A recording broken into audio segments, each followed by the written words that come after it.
महाराज, अहो, काय अवस्था झाली आपल्या महाराष्ट्राची.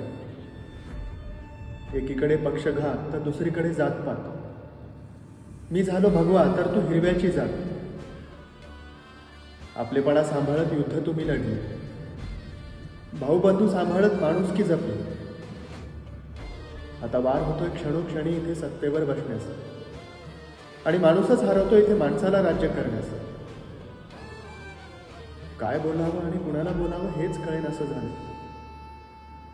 एकजूट होता ना महाराष्ट्र माझा, हे फक्त आता भूतकाळात राहिले. महाराज आहोत, दाटून आलंय आभाळ, आता होऊ द्या एकदा वर्षाव. कळू द्या तुमच्या संस्काराची शिदोरी आणि आपलेपणाचा भाव. पुन्हा जन्माला या असं म्हणणार नाही.